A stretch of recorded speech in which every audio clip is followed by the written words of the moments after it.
Agreed to the recording. Good morning. Good morning. Let's let everyone in. Hi, CM. I don't know who CM is, but I like it.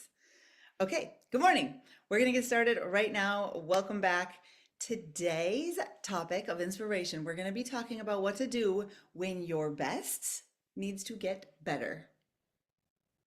Because as you know, in business and in all of life, especially as highly sensitive, highly creative, highly disciplined humans, if we want to thrive and not just keep kind of cycling at this I'm just surviving mode, we're always going to have to find answers to the question, did I really just do my best? Was I really just trying my hardest? And is that good enough? And the theme this week, possibly even this month, is good enough, right?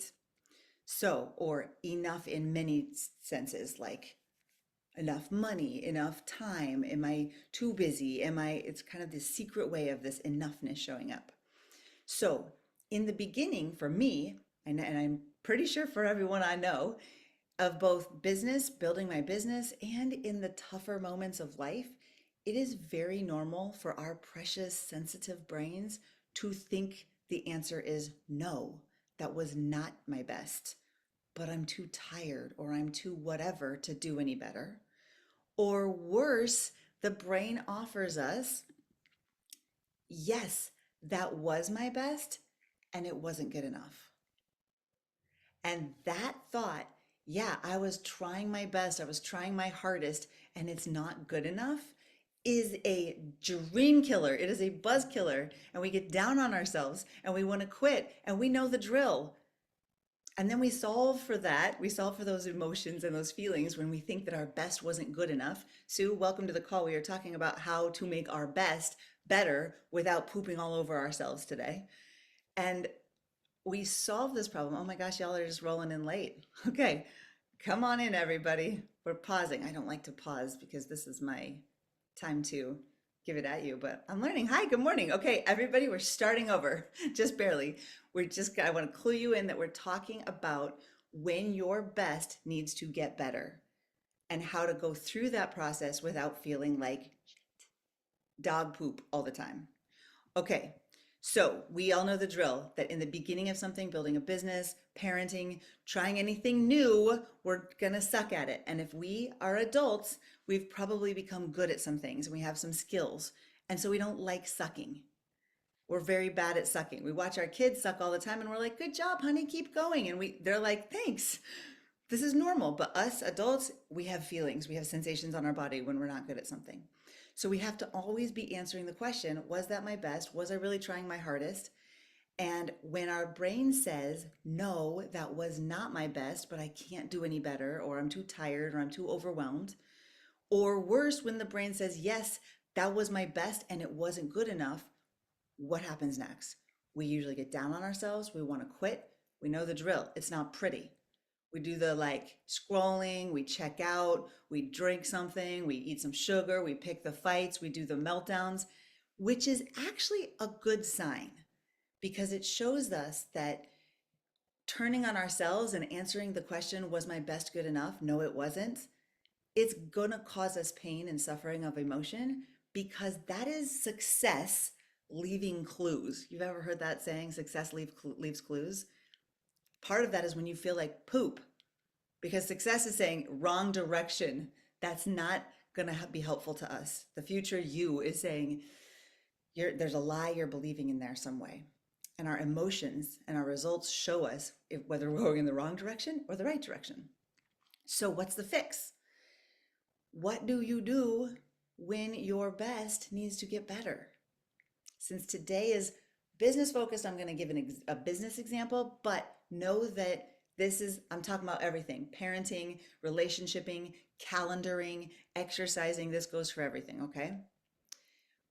In all areas of our life, and especially in our businesses, in our careers, we're in the business of creating value in our lives, creating value for our relationships and our kids, and being there. We're creating value, we're being valuable. And if we're in that game, value creation, for any significant amount of time, we start to see the golden rule be true. You get back what you give. Now that's tricky for us, especially as women, because when we're giving, and we think, I just need to give more and that will make things better, we get ourselves in trouble. But giving doesn't translate to giving more time and energy all of the time. Yes, your time is valuable, but that's not what creates value. So what creates value? I hope your brain is right now going, if it's not my time, if it's not being there with the people, what creates value? If it's not showing up. It's a given that we have to try our hardest to give quality over quantity. Quality is what creates value. And when the quality still needs to improve, one of the best specifics to creating value, first for yourself and then for your others, is to get specific. To use your creativity, especially to get specific with creating a plan. What exactly are you going to try next?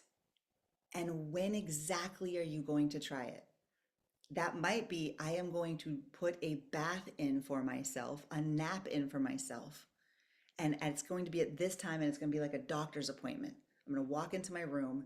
Even if I don't sleep, I'm going to lay there, nap pretending, because that is what I've decided creates value. It is your decisions. It is your specifics. Now, my mindset used to be garbage when it came to business and life a lot of the times. It wasn't until I got help, therapy, coaching, and friends enough to get specific about what I needed for my goals, what I needed to solve a specific problem, what my specific solution, because here's what happens when you help your people get specific and you get specific, data solves drama.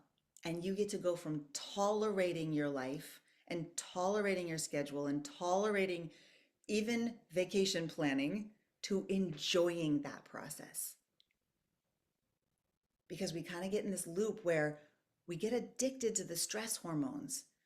When we stress about something and then we get to relieve that stress, we go, oh, we're being a good woman. Oh, we're doing it well. Oh, phew, we finally did it. But our energy gets sucked. When we can unattach from that addiction of the same way doing it by getting specific with new things, different directions, what we're going to try. And that's what we're going to do here today. As I talk, I want you to be thinking about your own life and raise your hand so I know who wants to talk about what's going on for them. I know one of you is coming here today with a very specific question of help me with my podcast intro. And great, let's get very specific on what doesn't work for us. And you got a whole audience here today to be like, ooh, I did not like that line. But it's going to require your best. You're going to come here with your best, being like, here's my best.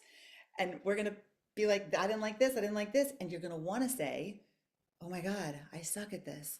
Or the tendency will be for the brain to be like, and your energy goes. But to get your energy back online, because this is the secret, y'all. This is what allows discipline and resilience to then lead to excellence. To get specific with your plan, your solution, and then work that plan with support. Yesterday, we talked about the 4 things that will help us: skill, attitude, commitment, and resilience. So go watch that 5-10 minute replay if you want to, or we'll talk about it here today as we go coach through some things. But what are you coming here today with? Is it your calendar? Is it your kids? It's problems. We have problems, and we're going to have problems for the rest of our dang life. But we are here to actually systematically find solutions and employ them in our lives. And when I'm helping my people, when I'm helping my clients, when we sit down and we get specific about the problem and specific about the solution, energy comes back online. So you might see somewhere you can click on a chat and say, help me on this. Or you can raise a hand. I think that's in reactions. There's somewhere where you can raise your hand. Or you can just unmute and say, I got something to say.